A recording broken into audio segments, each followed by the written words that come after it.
Tayo'y magbasa ng mga pangungusap na mayroong pangalan. Ano nga ba uli ang pangalan? Tandaan, ang pangalan ay tumutukoy sa ngalan ng tao, bagay, hayop, lugar, at pangyayari. Tara, simulan natin. Doktor. Ang doktor ay pangalan. Ang doktor ay gumagamot ng may sakit. Doktor. Guro. Ang guro ay masipag magturo ng leksyon. Guro. Bulaklak. Ang ganda tingnan ng mga bulaklak sa hardin. Bulaklak. Dagat. Ang sarap maligo sa dagat. Dagat. Puno. Gusto ko umakyat sa puno. Puno. Sapatos. Dilaw ang kulay ng sapatos ni Ben. Sapatos. Langgam. Gustong-gusto ng mga langgam ang asukal. Langgam. Langaw. Mahilig magpunta ang mga langaw sa basura. Langaw. Agila. Matalas ang mata ng agila. Agila. Paaralan. Masaya mag-aral sa paaralan. Paaralan. Tindahan. Marunong na ako bumili sa tindahan. Tindahan. Ospital. Ang mga may sakit ay dinadala sa ospital. Ospital. Kaarawan. Masaya ako ngayon dahil kaarawan ko na. Kaarawan. Pasko. Abala at masaya ang mga tao tuwing sasapit ang Pasko. Pasko.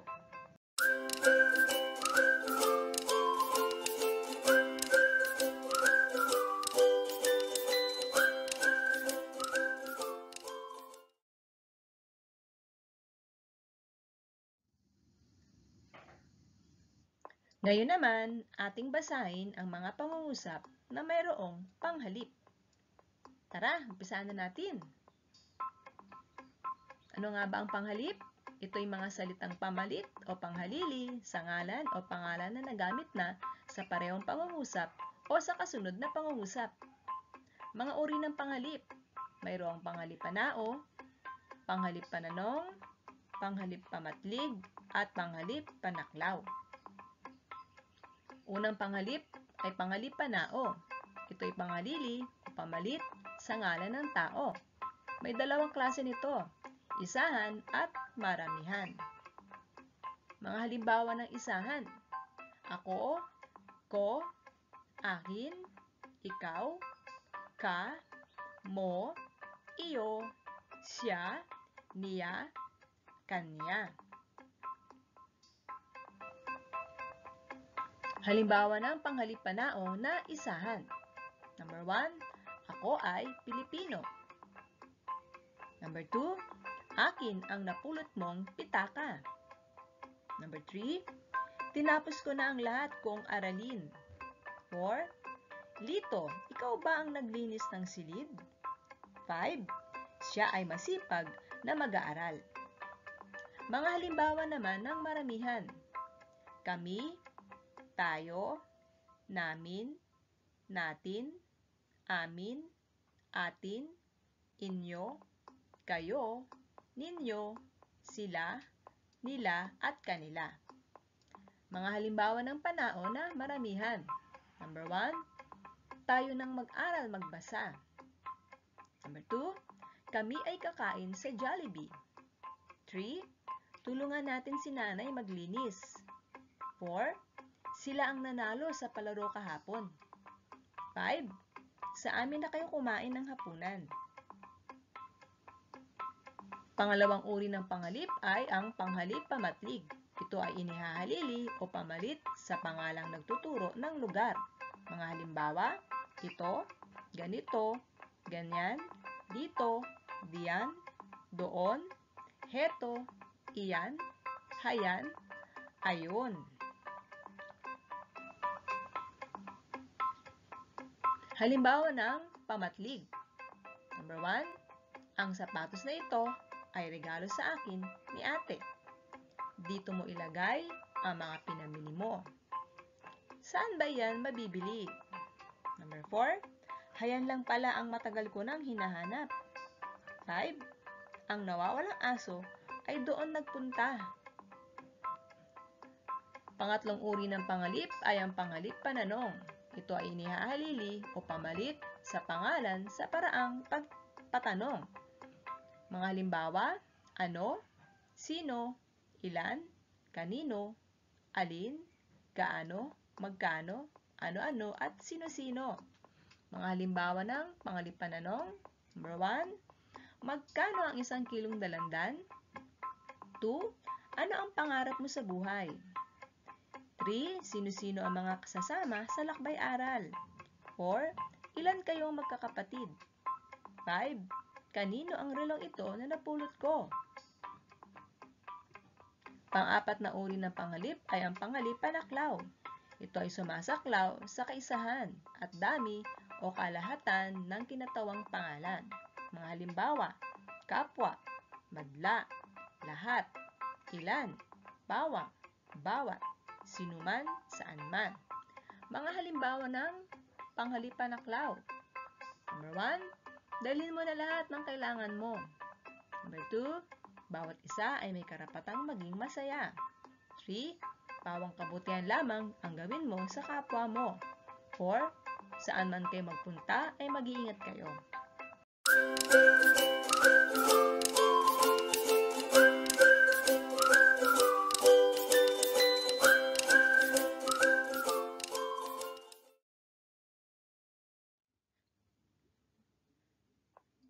Pandiwa.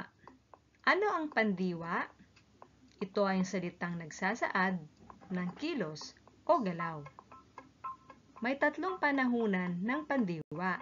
Tinatawag din itong aspekto ng pandiwa. Panahunan ng pandiwa. Una, naganap na. Pangalawa, nagaganap. Pangatlo, magaganap pa lang. Unahin natin ang naganap na. Ang naganap na, ang kilos ay ginawa na, tapos na o nakalipas na.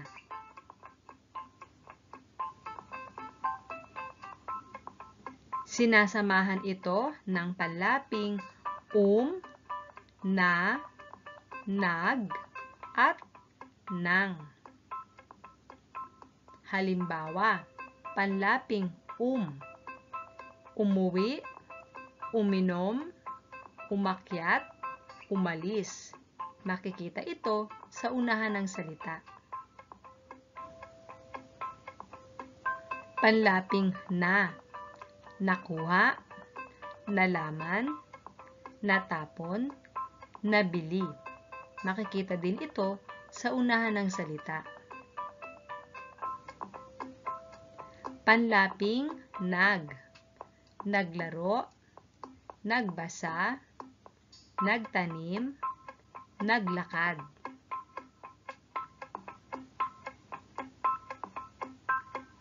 Panlaping nang, nanggulo, nanghingi, nanggaya, nanglimos. Pangalawang panahunan ng pandiwa ay ang nagaganap. Ang kilos ay ginagawa, nangyayari o ginaganap sa kasalukuyan.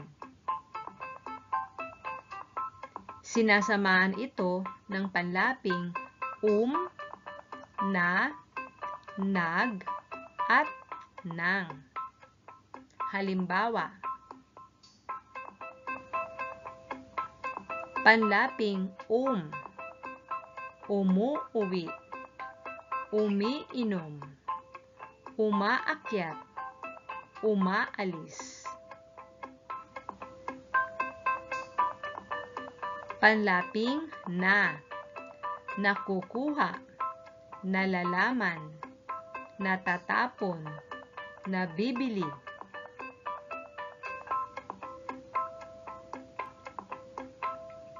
Panlaping nag, naglalaro, nagbabasa, nagtatanim, naglalakad.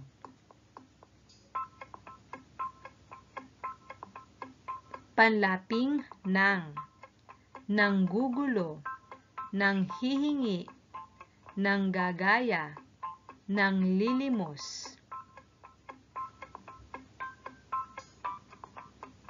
Ikatlong panahunan ng pandiwa ay ang magaganap pa lang. Ang kilos ay hindi pa nagaganap at gagawin pa lamang.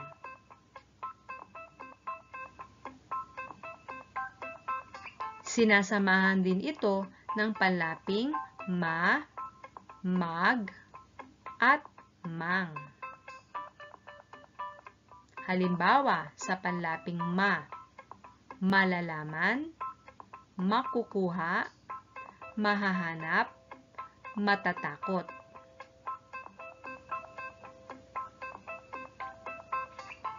Panlaping mag, maglalaro, maglalaba, mag-aaral, magbibihis.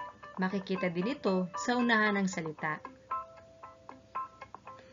Panlaping mang, manghihingi, manggagaya, mang-aapi, manglilimos.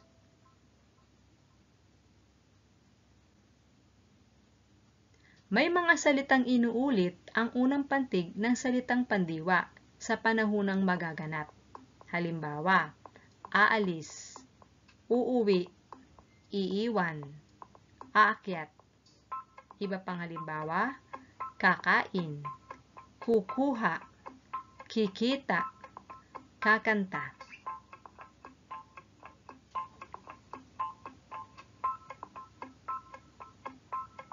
Sa kabuuan, tatlong panahunan ng pandiwa ay naganap na, nagaganap, magaganap pa lang. Naganap na, umalis. Nagaganap, umaalis. Magaganap, aalis. Natakot, natatakot, matatakot. Naglaro, naglalaro, maglalaro. Nanghingi, nanghihingi, manghihingi. Nag-aral, nag-aaral, mag-aaral. Pagsasanay, tukuyin mo kung anong panahon ng pandiwa ang nasa pangungusap. Kung ito ba'y naganap na, nagaganap, o magaganap pa lang. Handa ka na ba? Unang pangungusap, ang nanay ay nagluluto ng almusal. Nagluluto ay nasa panahunang tama, nagaganap. Magbibilang, ito ay nasa panahunang magaganap. Maagang nagsimba ang mag-anak. Nagsimba ay nasa panahunang tama, naganap na. Umiinom. Umiinom ng gatas si Mio bago matulog sa gabi. Umiinom ay nasa panahunang nagaganap. Palaging nag-aaral ng leksyon si Juan. Nag-aaral ay nasa panahunang tama, nagaganap. Aakyat ng puno ang bata. Aakyat ay nasa panahunang tama, magaganap. Si ate ay maagang nagising. Nagising ay nasa panahunang tama, naganap na. Magaling. Kakain si Kiko ng gulay. Kakain ay nasa panahunang magaganap pa lang.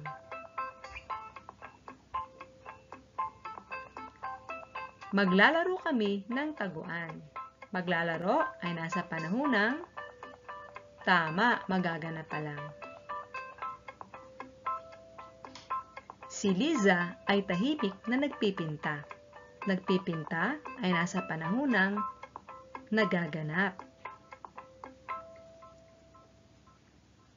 Bibili ng sapatos si Jam. Bibili ay nasa panahon ng magaganap pa lang.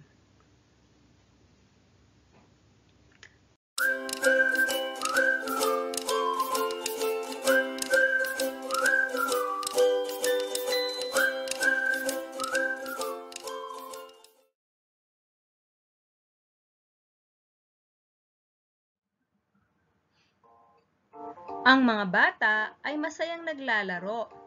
Ang salitang naglalaro ay tinatawag nating pandiwa. Alam mo ba kung ano ang pandiwa?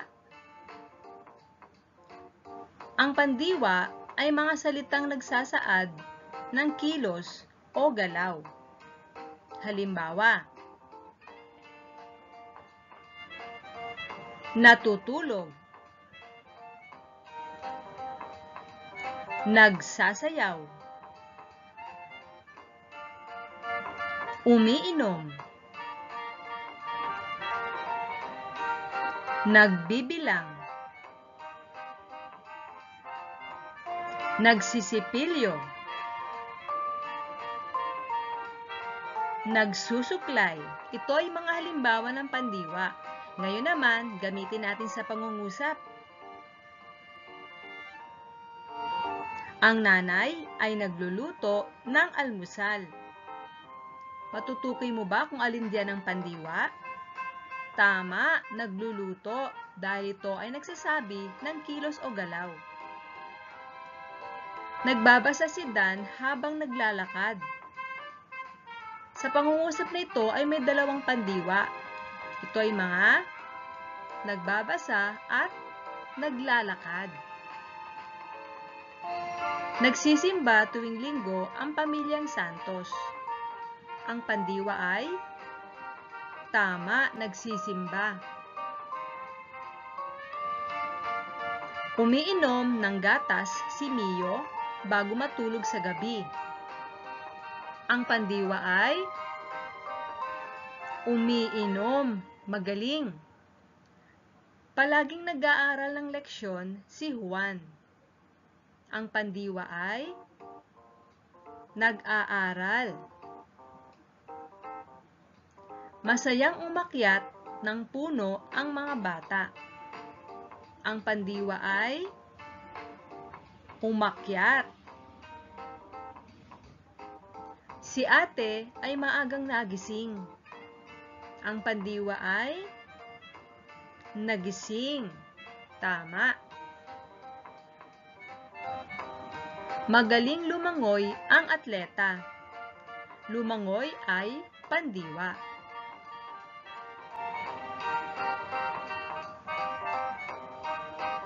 Palaging kumakain ng gulay si Kiko.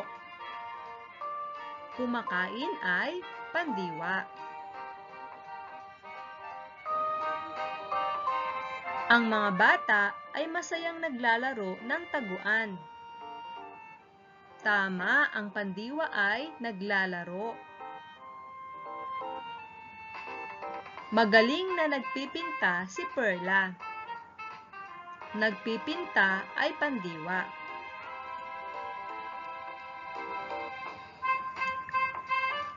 Naiyak ang sanggol. Naiyak ay pandiwa.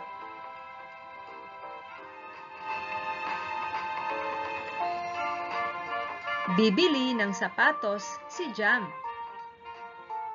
Ang pandiwa ay tama, bibili. Ang galing mo!